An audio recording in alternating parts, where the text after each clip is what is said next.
Hi, this is Congressman Joe Courtney. I'm speaking to you from the Longworth Building in Washington, D.C. on Friday, March 13th. Today, the House took decisive action to follow up on last week's coronavirus public health package, which again, on a bipartisan basis, 415 to 2, appropriated $8.2 billion for a variety of public health initiatives, starting with vaccine research, making sure that our local and state public health departments through the CDC will have, again, a flow of resources to make sure that we beef up the response to coronavirus, and also making sure that we're stimulating the testing equipment and also the protective personal equipment to make sure that our healthcare workforce can do their job with adequate resources. There's more work that needs to get done there. We need to get these private sector labs, Quest and LabCorp, up and running at a much higher pace. Again, from a resource standpoint, last week's package really, I think, turbocharged that effort. Today, we followed up the public health measure with economic relief for families, the Families First initiative, which again did a variety of measures which again are addressing the dislocation that people are feeling as a result of sick time, of layoffs, of slowdowns that's happening right now, and is really kind of rearranging family life for people all across the country. So number one, we eliminated all cost barriers for testing. Again, we want to make sure that tests are done as widely and appropriately as medically prescribed as possible. And this measure will eliminate all cost sharing for people who have insurance, for people who don't have insurance, people who have Medicare, people who have veterans insurance, TRICARE through the military, Indian Health Service, across the board. Because frankly, this virus does not distinguish between infecting people with insurance or without insurance. We just want to make sure that testing happens to the maximum amount possible.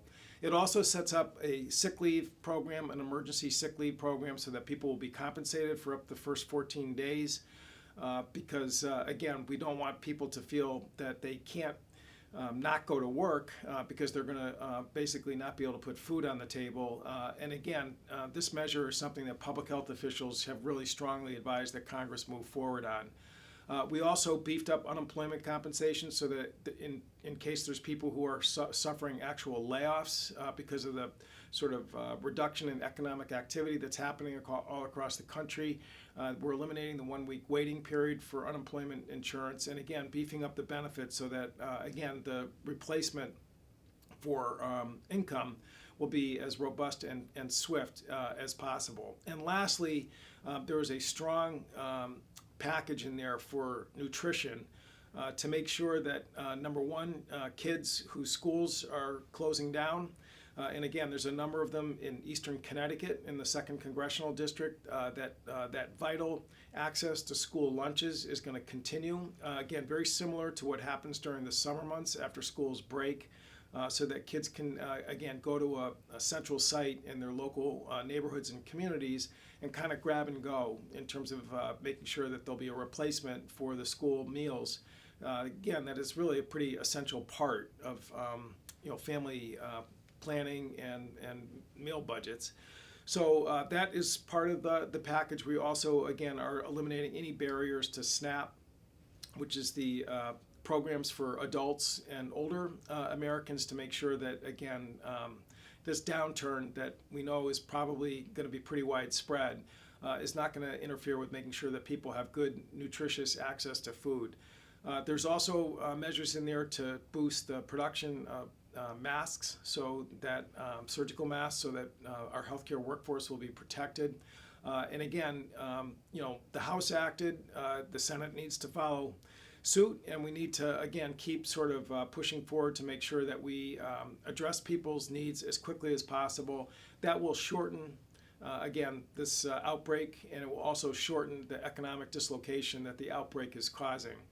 Please call our office. We are probably going to be teleworking, both in my district office and our Washington, D.C. office, but we are still going to be open for business.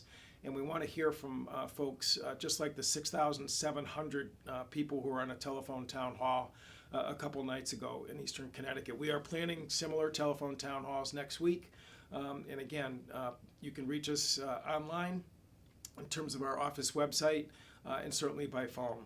Thank you for all the great input that we've gotten over the last month or so, and we want to continue that dialogue again, and happy to answer any questions regarding today's vote. Thank you very much.